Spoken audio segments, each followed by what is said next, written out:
In opening, I would like to introduce you to Trevor Ncube, an inspiring man who succeeded in life in spite of his dyslexia.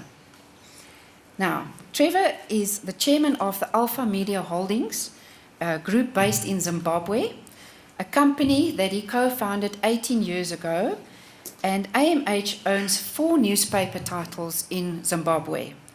Ncube is also controlling shareholder and executive deputy chairman of the Mail and Guardian Media Group in South Africa. They are the publishers of one of the leading weekly newspapers, the Mail and Guardian. Ncube has a BA degree, first class from the university in Zimbabwe. He started his journalism in 1989, where he completed also the said Business School, University of Oxford Advanced Management and Leadership Program in July of 2009. In 2012, he was awarded a Print Media Essay Fellowship in 2006. He was awarded the International Publishers Association Freedom Prize Award in 2007, and he has also won the German Africa Award in 2008. In 2010, Trevor was bestowed the Nation Media Group Life Achievement Award for his work in media on the continent. In 2012, he was awarded the German Peace Dove Award. The New African magazine named him among the 100 most influential people in Africa in 2012. He's a chairman of the World Economic Forum's Global Agenda Council of Informed Societies. He's a member of the Hivers International Supervisory Board. He's also co-chair of the African Media Initiative, a continent-wide organization focusing on strengthening the sector's viability and enhancing its professionalism, and is a fellow of the Aspen Institute and Africa Leadership Initiative. Ncube is married with 2 children. He loves reading and traveling. He's a keen golfer and a devout Christian. Thank you so much, Trevor.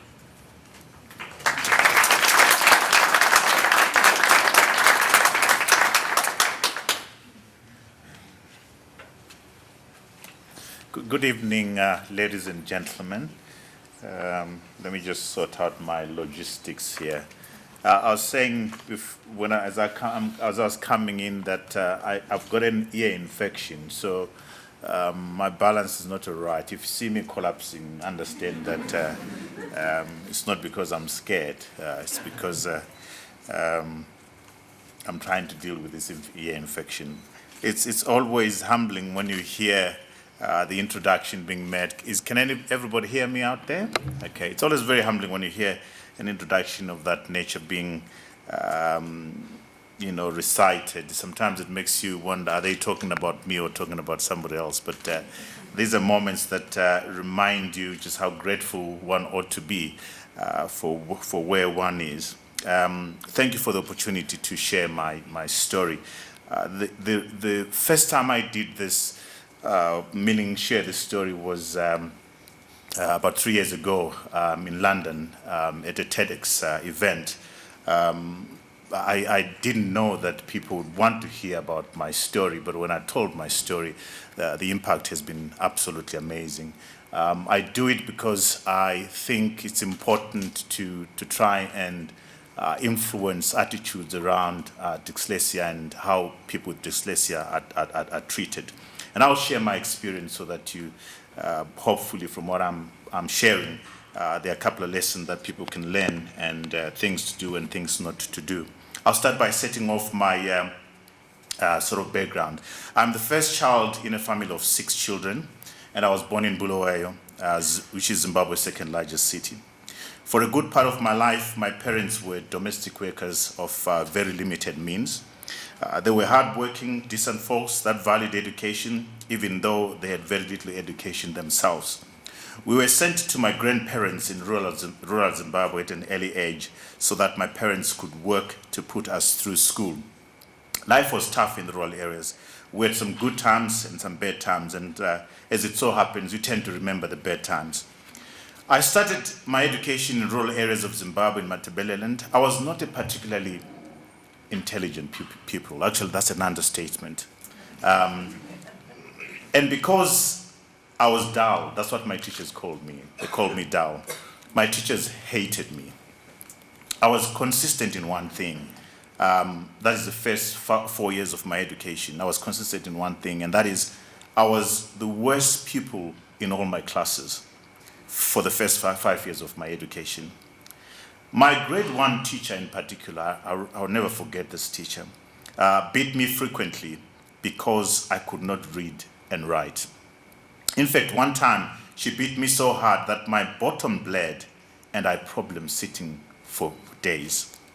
My grandfather was livid, very angry, and was stopped from confronting my teacher by my grandmother, who was convinced that this would worsen my life at school. My grandmother said, if you go and attack the teacher is going to make his life miserable. And my grandfather decided not to proceed with confronting my teacher. Spelling was a nightmare for me. It still is a nightmare. The whole thing actually never made any sense to me. It's beginning to make a bit of sense now. I keep on telling people that thanks to Microsoft spell check and stuff, I can fake a number of things, and people don't realize just the trauma I have of putting a sentence together sometimes.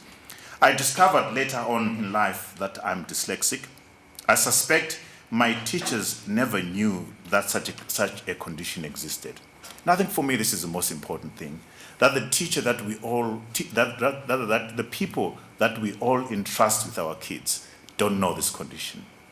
So how do they help people with dyslexia when they don't know this condition? And I think for me, my passion is spreading this message as widely as possible to teachers so that they know what the condition is and indeed are able to help those that have that condition. My pregnant 4th grade teacher could not stand my face. She accused me of being very ugly, an accusation which I continue to deny up to this day, and I'm sure you all agree. She would make me sit with my back to the rest of the class. So the class is sitting like this. She would say to me, sit there and face that way because I don't want to see your face.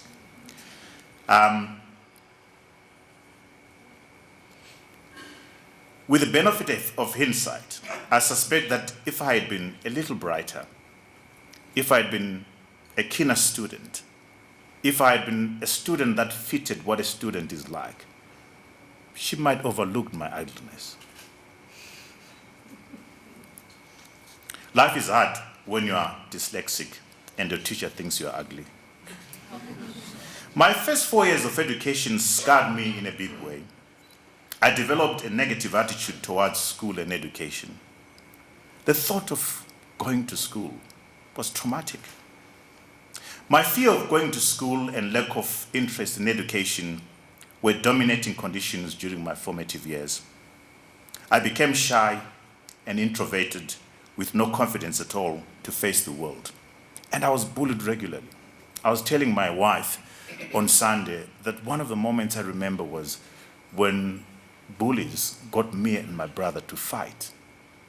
And if we didn't fight, they would beat us up. So to make sure that they didn't beat us up, my brother and I had to fight. We started being, soft with each other. They say, you're not beating him enough. And some of those things come back when you're older and come back to haunt you. The physical, verbal, psychological, and emotional abuse from my primary education affected my esteem. The quality of the education was faulty, and it handicapped me considerably. My dyslexia caused my teachers to ignore my learning needs. As a result, this foundational part of my education did not adequately equip me for my long learning journey. I battle with reading, writing, comprehension, and have problems with spelling even up to this day. I battle with bouts of acute self-doubt. I read a book a number of times to be able to walk away and say I understood what is in that book. When people are talking to me, sometimes I say, slow down, if you want me to understand what you say. My staff now understand that I do have that handicap. When they hear me saying slow down, it means I really want to understand what you're saying, but I can't process what you're saying at the speed at which you're sharing. This part of my life is taught me a couple of lessons, and I want to share those lessons with you quickly. And these lessons are particularly pertinent to teachers amongst us. And those lessons are that the words we say to others can build or destroy people. And for me, the words that my teachers kept on throwing at me did not help me become a better person. If anything, those words hurt me. They made me lose confidence. They made me look at myself and say, what's wrong with me? The second lesson is teachers have a huge impact on who and what we become in life. But that we should not allow them to stand in the way of what we want to become.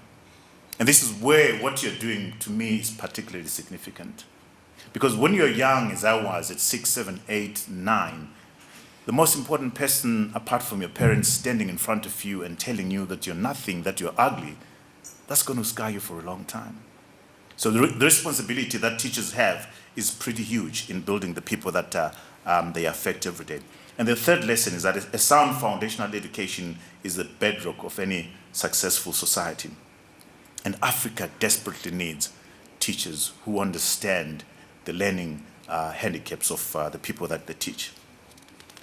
I moved to Bulawayo, Zimbabwe's second largest city, for my 5th grade, and my life began to take a turn for the better. The man responsible for this turnaround was my 6th and 7th grade teacher, Mr. Bafundi Mpofu. Mr. Mpofu was the first person in my entire life to tell me that I had potential and that I could be whatever I wanted. He spotted something in me that all my teachers this far had failed to notice and that I had been told so many times did not exist. We're given an assignment, and I still remember this very vividly because it's the moment where somebody said to me, you're worth listening to, you're worth talking to.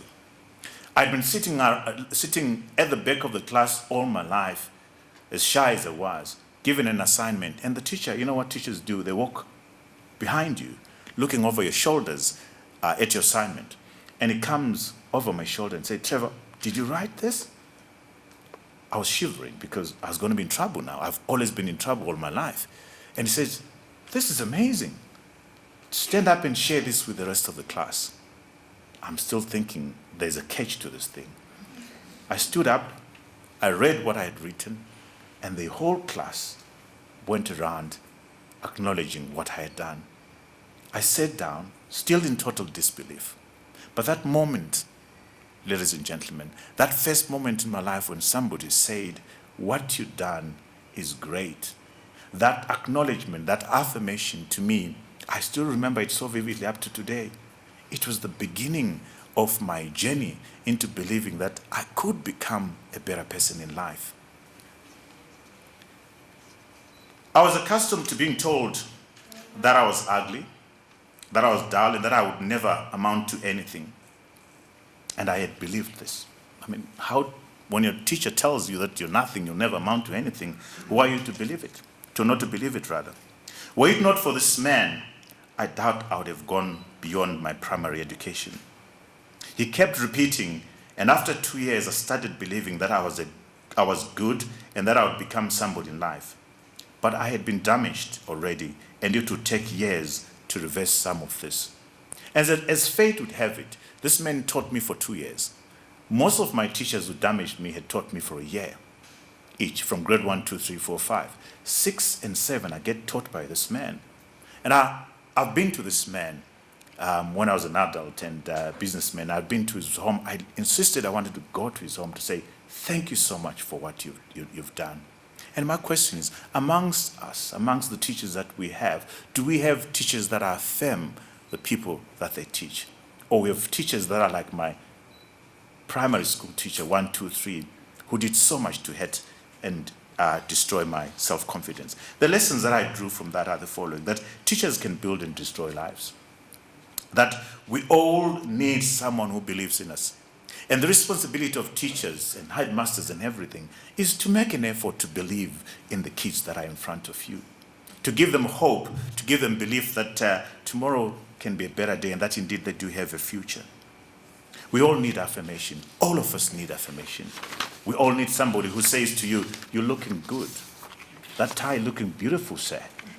That striped shirt is looking lovely. Ma'am, that scarf is beautiful. I'm sure right now it made you feel good, didn't it? But somebody saying the opposite, unfortunately, it achieves the exact opposite results. It destroys you, it destroys your self-confidence. Good teachers are an indispensable part of building strong societies. Because of Mr. Mpofu's constant affirmation, I surprised myself and many people by passing my primary school final examinations with flying colors. This was the beginning of my awakening.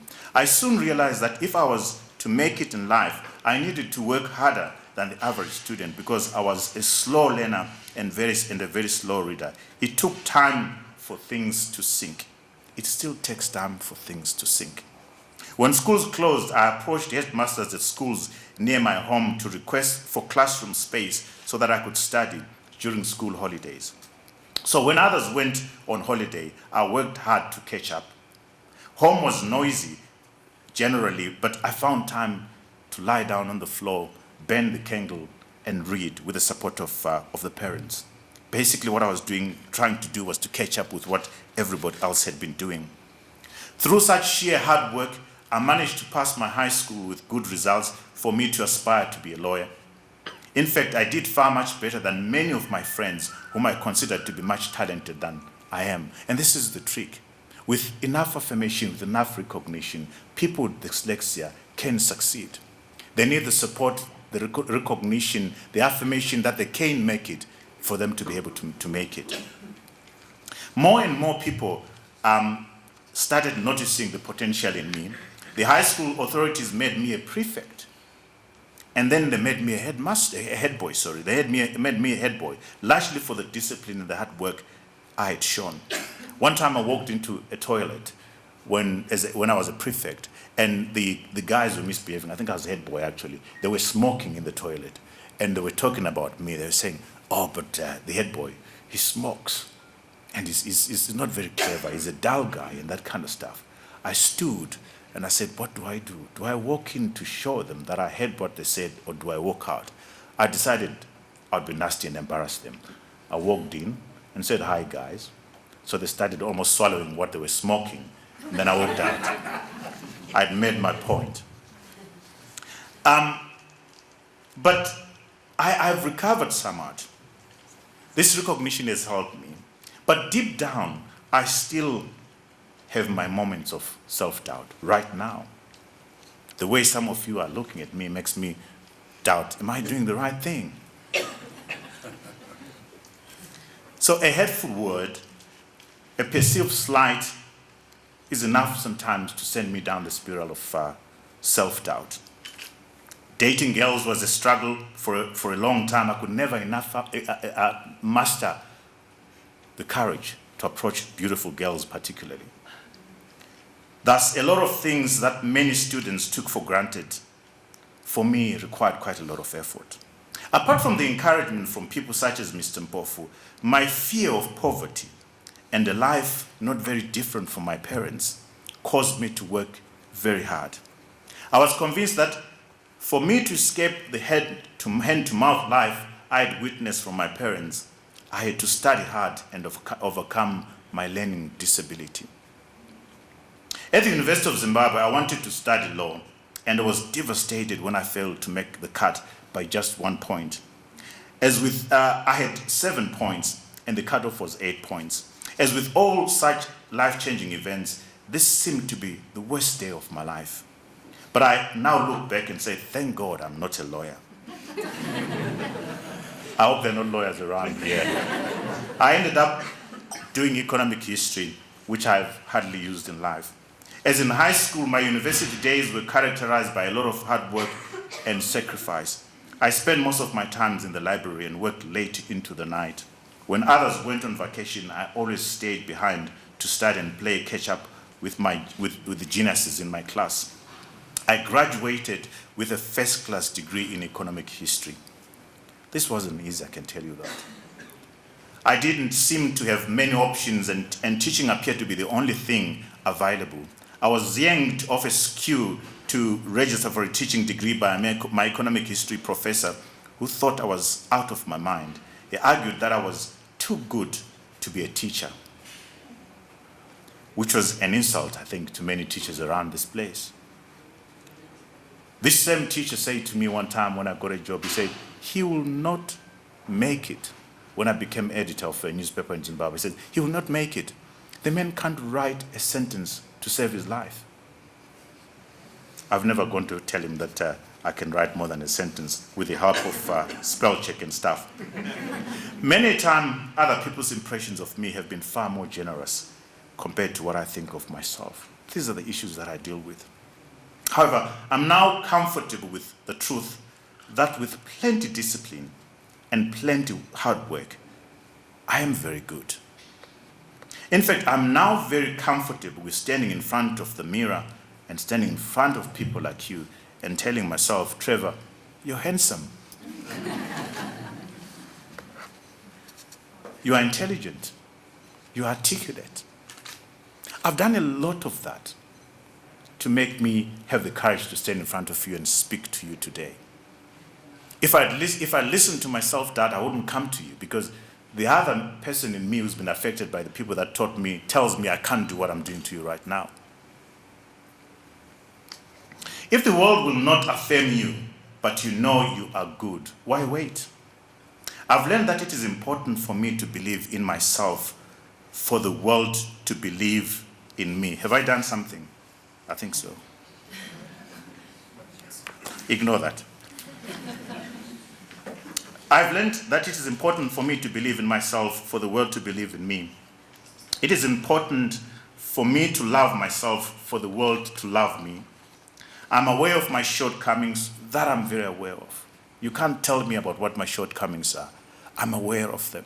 And every day I work to overcome my shortcomings, including my golf handicap. I have dispensed with one thing. There's one thing that my teachers inflicted in me. It was self-hate. I hated myself. I genuinely hated myself. I looked at the mirror. I didn't like the person I saw in the mirror, because the person I saw in the mirror was an ugly person, a dull person. But I've realized that by dispensing of self-hate and learning to love, I've learned to love myself. And I'm now confident that I'm a better person. And I love more and more and more, even those people that hate me. My journalism career has been absolutely unconventional. I'm not a trained journalist. I've never been to a school of journalism. I'm not a trained businessman. I went to a school of business when I was in my 40s. I was spotted by a newspaper publisher in Zimbabwe who said, we see you on television. We think you should come and edit our papers. The thing with television, it makes you look good. I mean, can you imagine people watching me at home television like now? They think, oh, this guy's bright and stuff. But give me a piece of paper. Then the truth comes out.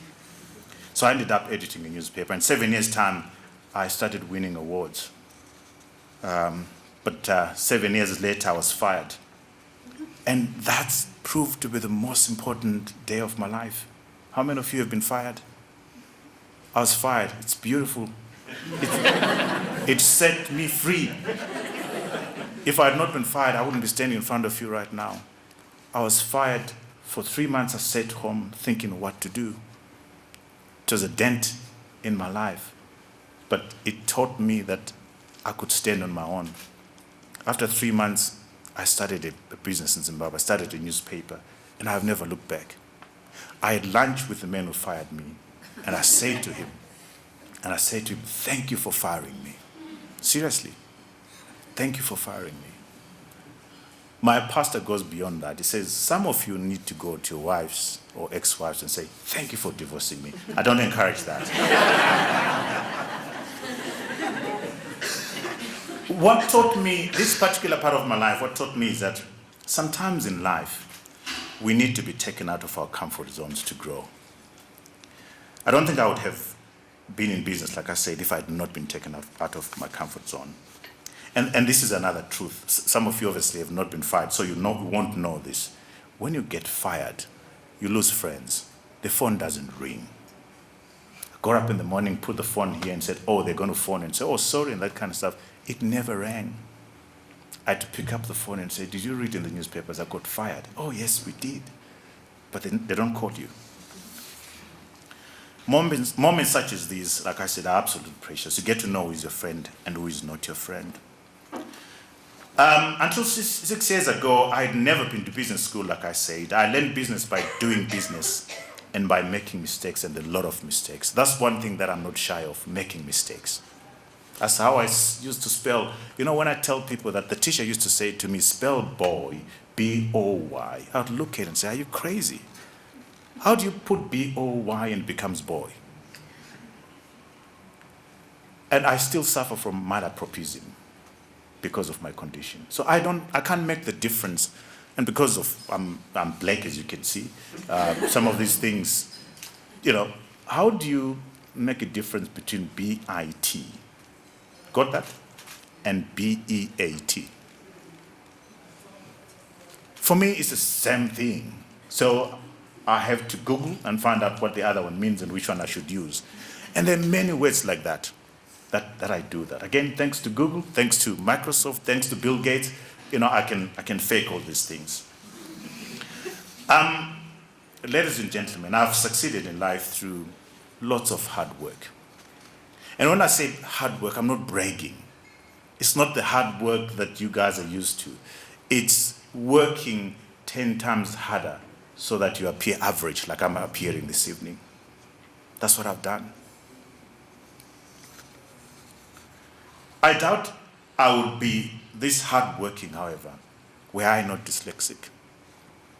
Because I'm trying to overcompensate all the time. Compensate and overcompensate. I find myself working hard, but I find myself succeeding.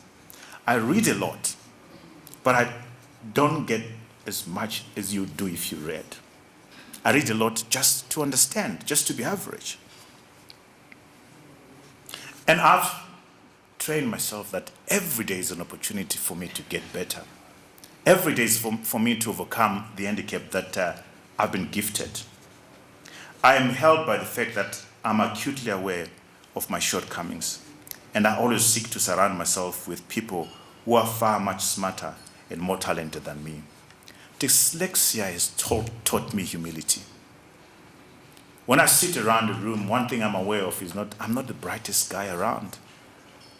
And that the most important thing for me to do if I'm to shine is to look for bright people around me, put them around me and listen to them.